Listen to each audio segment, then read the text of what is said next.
This is Mark Summers again from Summers Technical Services. This is part 2 of our simulation video for doing static loads on an I-beam. We've got the model created, so let's go set up the model in simulation. So here's the model I built earlier. Now it's time to go to the simulation tab here. And what I can do is start the study. So I'm going to define the study. Use the pull down. I don't use the main buttons, I always use the pull down. Go to new study, and it's a static study. I'll give it the default name and say OK. So now I answer questions left to right and then run my simulation.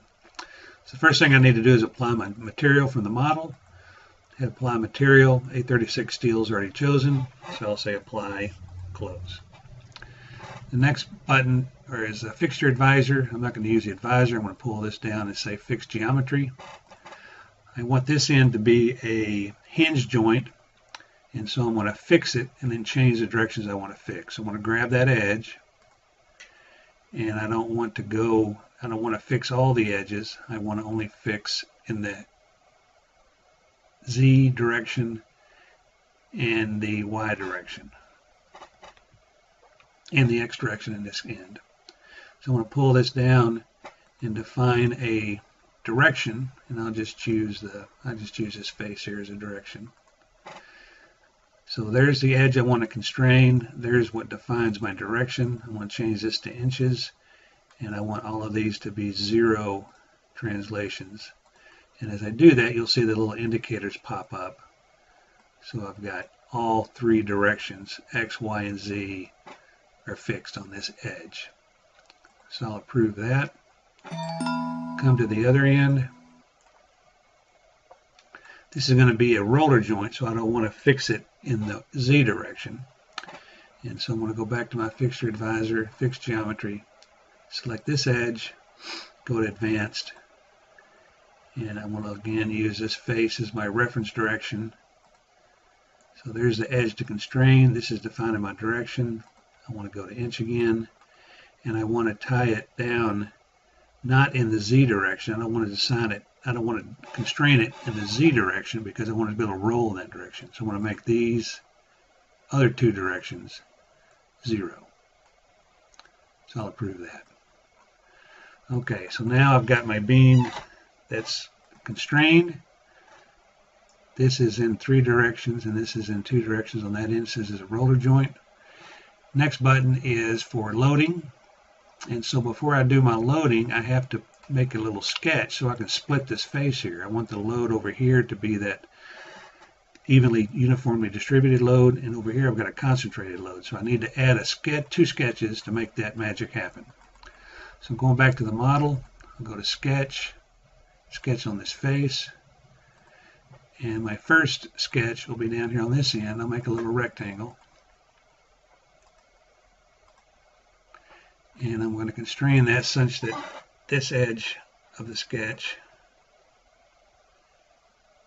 is tied to this edge of the I-beam. Select that edge, hold down the control button, and click that part of the sketch and make those collinear. Approve. Do the same thing over here. Select that edge of the sketch, select that edge of the I-beam, holding down the control button on the second element there. Make those collinear. And now all that's missing is a width. The width is somewhat arbitrary. I can't put the load on an edge, so I have to have some kind of width here. And so let's just make it an inch. That seems like a reasonable pad to put that load on, or F1 load. And then I know I need to get a dimension from the middle of that sketch down to this edge. And according to the problem statement, that's 60 inches. So I'll type in 60. Now I have a pad. Get out of my sketch. Now I've got a pad to place that F1 load. Now I need another sketch to place the W1 line load, and so I'll go back to sketch again on this face. Now I'm in my second sketch, do another rectangle, center point rectangle, and play a similar game where I grab these edges and make them collinear. So I'm going to grab this edge of the beam, control click that edge of the sketch, collinear, okay.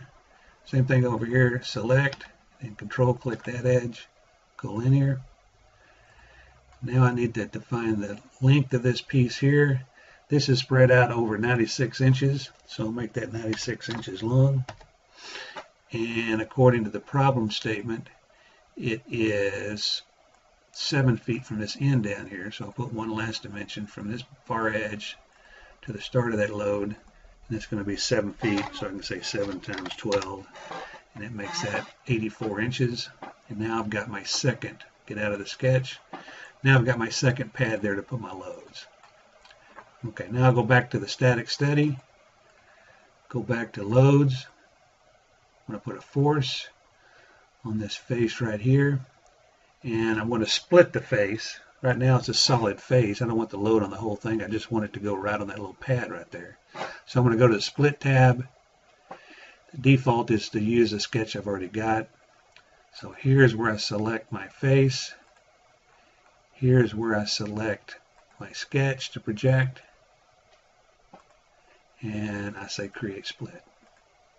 And now I've got that little piece. Now I can put my load on. And my load is going to be my F1, which in my case, your number will be different. But in my case, it is 5,000 pounds. So I want to make sure I'm in English pound force. Make that 5,000. And it's going in the correct direction, so I'll say OK. Now let's put our line load over here. Again, go to that pull down, force. I got to do another split.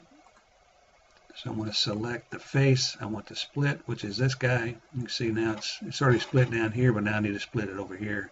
So that's the face. I click back up here to define my sketch, which is right here. And then I say create split. Go back to the load tab. There's the load.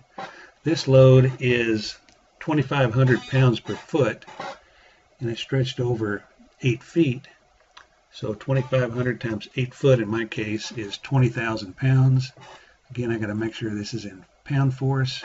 So in my case, your number will be different, but my case is 20,000 pounds. It's going in the correct direction. Say OK. So I've got my material applied, I've got my fixtures applied, I've got my loads applied, and now I'm ready to create my mesh. And I'll go crazy and make it fine. You can play around with the slider, create the mesh.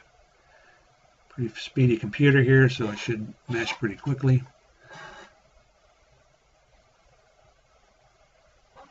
Or maybe not.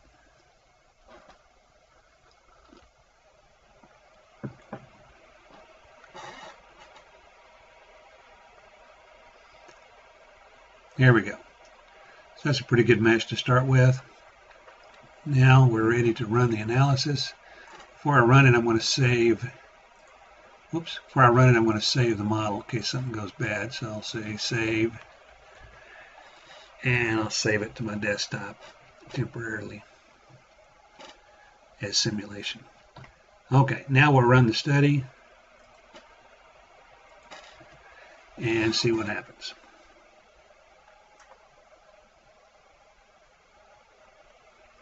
We can, well, that was pretty quick.